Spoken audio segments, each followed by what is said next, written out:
Mahamati then asked the Buddha, "May the Bhagavan please explain the essential distinguishing characteristics of the five dharmas, the modes of existence, the forms of consciousness, and the two kinds of no-self. For as I and the other bodhisattvas distinguish these during the sequence of stages, we will penetrate the teaching of every Buddha. And by penetrating the teaching of every Buddha, we will eventually reach the realm of a Tathagata's own realization." The Buddha said, "Listen carefully, Mahamati, most carefully, and think about what you hear." Mahamati replied, "May we be so instructed." The Buddha told Mahamati the distinguishing characteristics of the five dharmas, the modes of existence, the forms of consciousness, and the two kinds of no-self include name and appearance, projection, correct knowledge, and suchness. As practitioners cultivate these and reach the realm of personal realization of Buddha knowledge, they transcend views of eternity and annihilation and existence and non-existence and dwell in the bliss of meditating on what is present and what appears before them. Mahamati. Because they are unaware that the five dharmas, the modes of existence, the forms of consciousness, and the two kinds of no-self are perceptions of their own minds, fools imagine their external existence, but not the wise. Mahamati asked the Buddha, "Bhagavan, why do fools give rise to projections and not the wise?" The Buddha told Mahamati, "Fools let their thoughts wander among the names and appearances of convention to which they are attached. And as they wander among the multitude of shapes that appear, they fall prey to views and longings concerning a self and what belongs to a self, and they become attached to excelling. And once they are attached, they are blinded by ignorance and give rise to passion. And once they are inflamed, the karma produced by desire, anger, and delusion accumulates.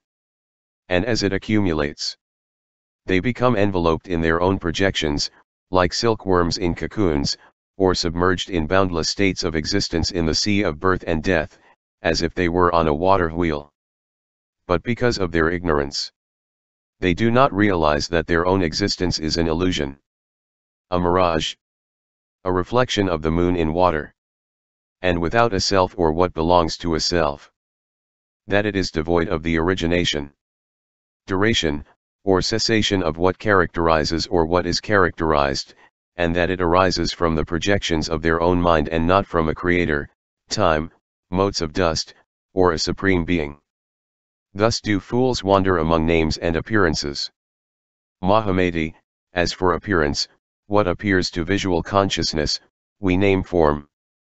What appears to auditory, olfactory, gustatory, tactile, or conceptual consciousness, we name sound, smell, taste, feeling, or thought. These are the names for appearances. Mahamati, projection fabricates names and points to appearances as being like this and not something else. What we name an elephant or a horse, a charioteer or a foot soldier, a man or a woman, this is what is meant by projection. Mahamati, according to correct knowledge, names and appearances are indistinguishable. Like passers-by, when the different forms of consciousness do not arise, and they are neither annihilated nor eternal, and one does not end up in the realms of Shravakas, Pratyekabuddhas, or other paths, this is what is meant by correct knowledge. Moreover, Mahamati, as a result of correct knowledge, bodhisattvas neither assert names or appearances, nor do they not assert names or appearances. They avoid dualistic views of assertion or denial because they know that names and appearances do not arise. This is what is meant by suchness. Mahamati, because bodhisattvas who dwell in suchness reach the realm that is free from projections, they reach the bodhisattva stage of joy. And once they reach the bodhisattva stage of joy, they leave the false realms of other paths forever and dwell in transcendent realms, where they become proficient in distinguishing the characteristics of all dharmas as illusory, including the characteristics of the realm of personal realization, and where they see their nature as different from their characteristics while remaining free from projections, and where they eventually reach the Dharma cloud stage and therein the full unfolding of samadhis, higher powers, masteries, and spiritual faculties. And upon reaching the Tathagata stage, The light of their various transformations radiates like the moon on the water and brings beings to maturity by teaching them in accordance with their desires and understanding, as they thereby fulfill the 10 inexhaustible vows. A dharma body that transcends the products of thought, this is what bodhisattvas who dwell in suchness obtain. Mahamati then asked the Buddha, Bhagavan, are the 3 modes of reality part of the 5 dharmas, or do they each have their own independent characteristics?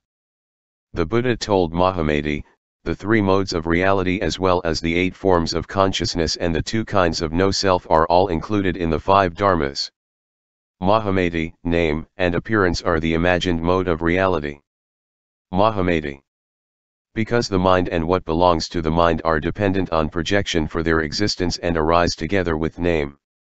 Just as do the sun and its rays, and because they are supported by the differentiation of their various appearances, they constitute the dependent mode. And, Mahamati, because correct knowledge and suchness are indestructible, they make up the perfected mode. Moreover, Mahamati, the projections that are the perceptions of one's own mind are of 8 kinds. Namely, those of the repository consciousness, the will, conceptual consciousness, and the 5 forms of sensory consciousness. But their appearances are not real because they are projections.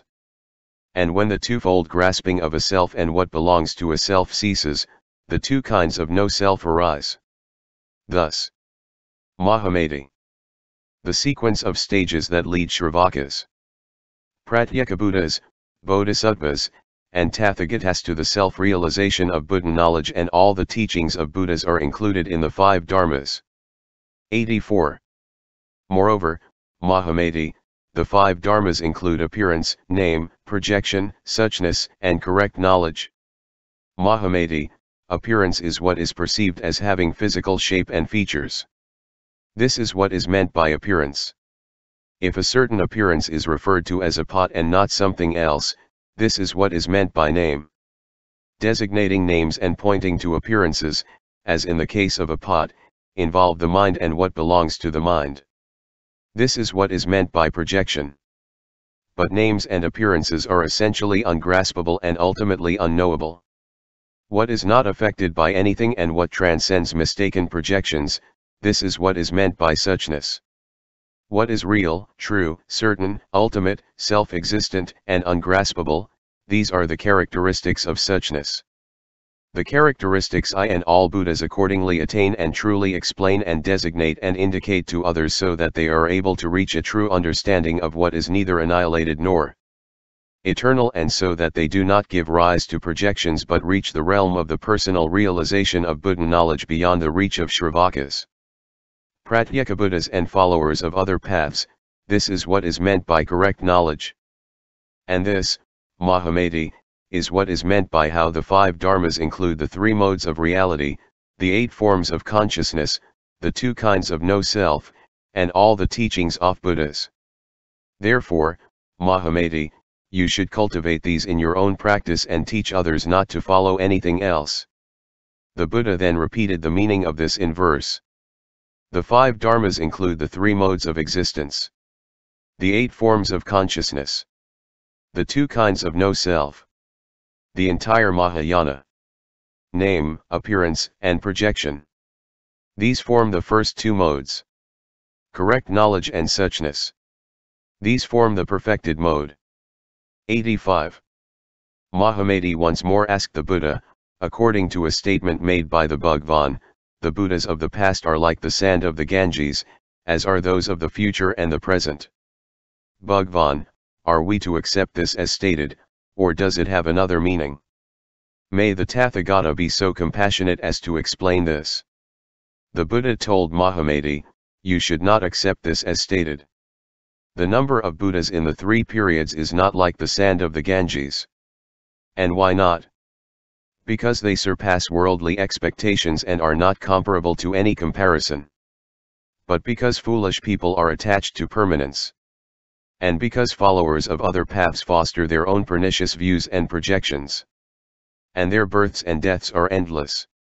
In order to encourage their aversion to the will of birth and death and their effort to advance. I tell them Buddhas are easy to encounter, not like Yudambara flowers, which are hard to encounter, and they are worth looking for. But other times, when I see those who are receptive to instruction, I tell them Buddhas are as hard to encounter as an Yudambara flower. An Yudambara flower has never been seen, is not seen, and never will be seen. Tathagatas, however, are seen in every world. But the reason I liken a Tathagata's appearance in the world to an Yudambara flower is not in order to establish personal understanding. Mahamati.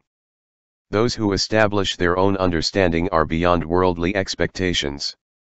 And ordinary people find it hard to believe them, for there is nothing to which the realm of personal realization of Buddha knowledge can be compared.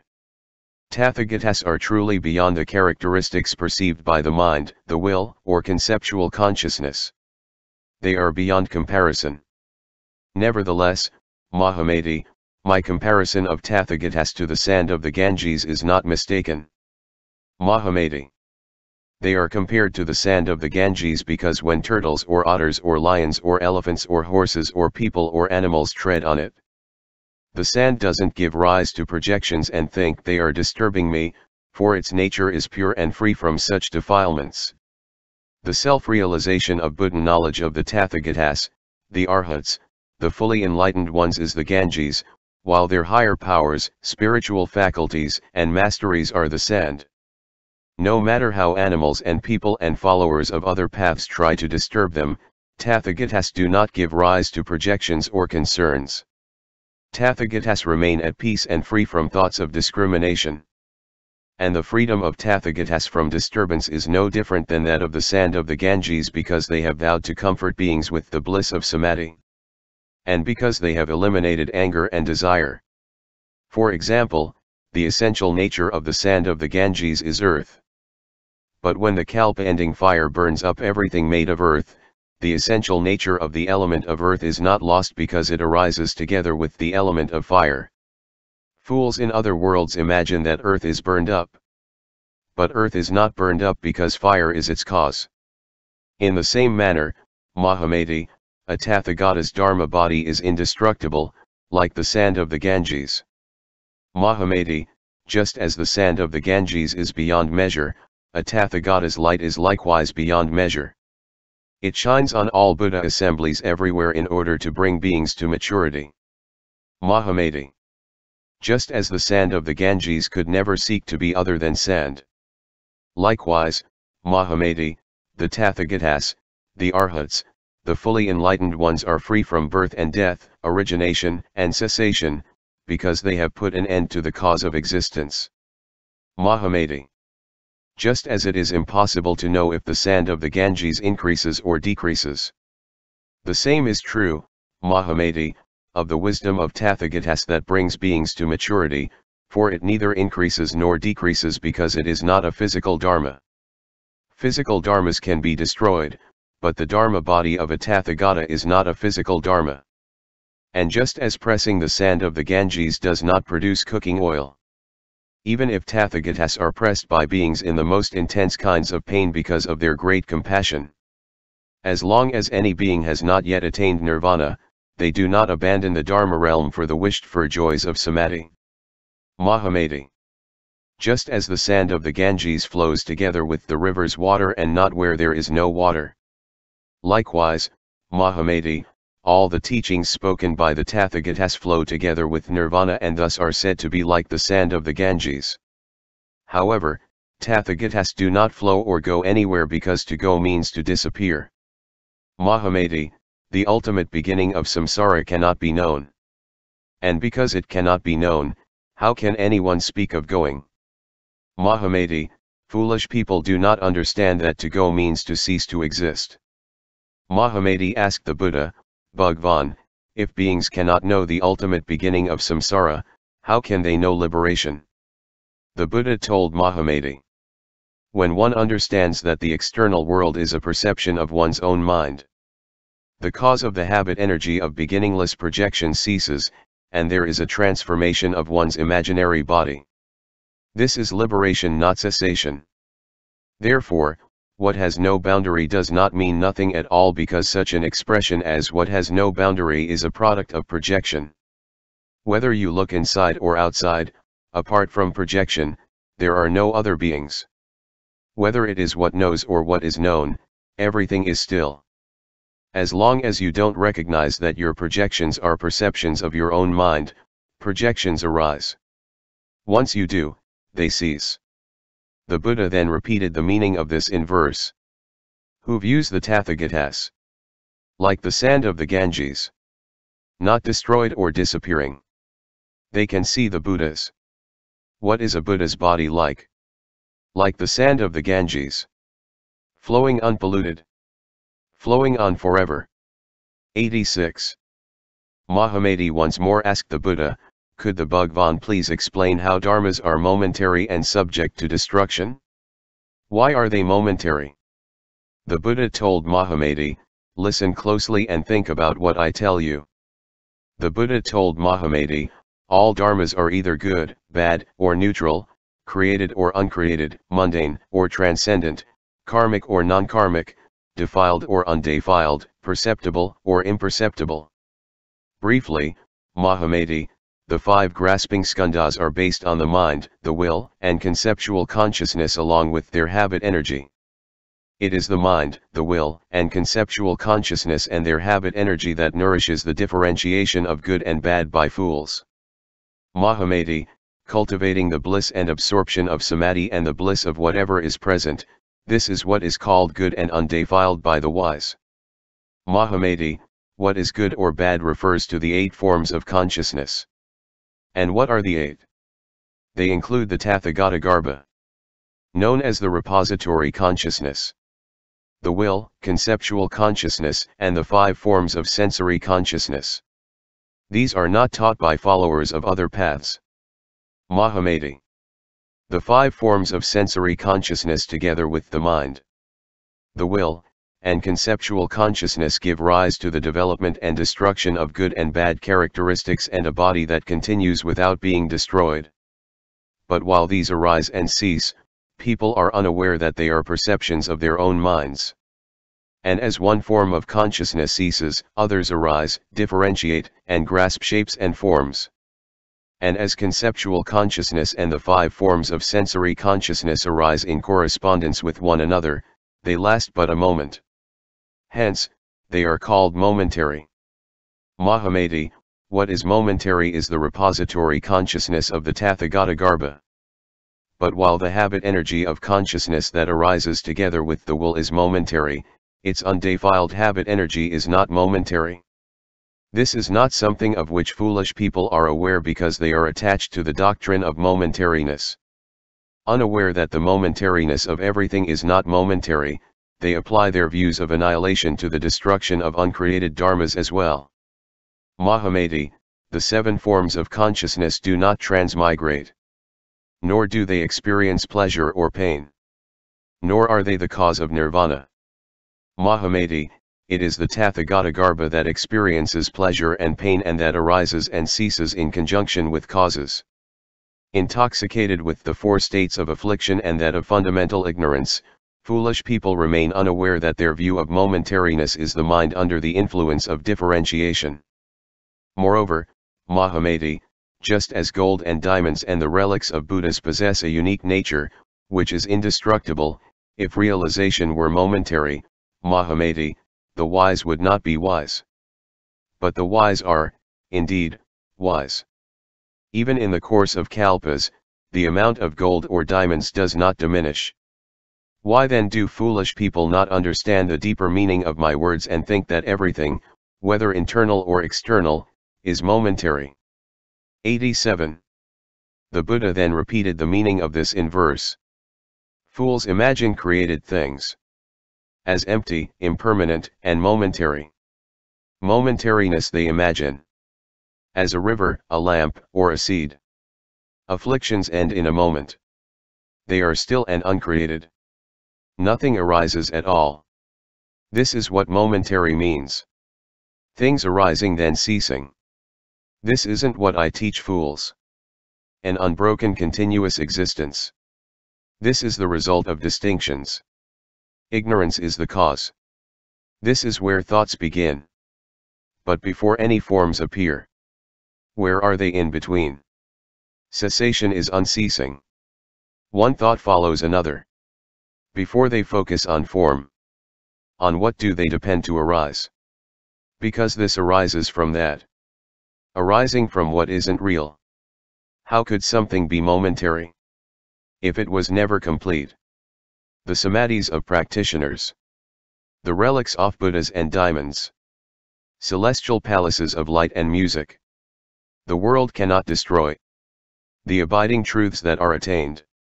The perfect knowledge of a Tathagata. The equalities realized by a monk. How can these be momentary? Illusions such as Gandharvan cities.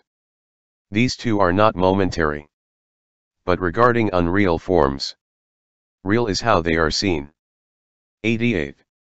Mahamati once more asked the Buddha, Bhagavan, according to what the Bhagavan has said, by carrying out the 6 paramithas one attains enlightenment, but which 6?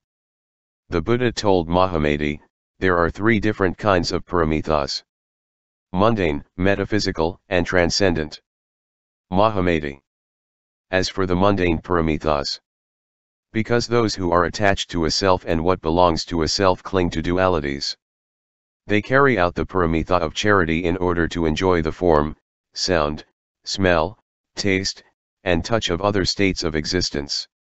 And they do the same in regard to morality, forbearance, vigor, meditation, and wisdom for the sake of worldly powers or rebirth in the heavens of Brahma Mahamati. As for the metaphysical paramithas, because Shravakas and Pratyekabuddhas become attached to nirvana, they practice the 6 paramithas in order to enjoy the bliss of nirvana for themselves. Mahamati. As for the transcendent paramithas, because those who realize that the projections to which they are attached are nothing but perceptions of their own mind and that their own mind is thereby divided, they do not give rise to projections or become attached to other states of existence. Not letting their mind become attached to material,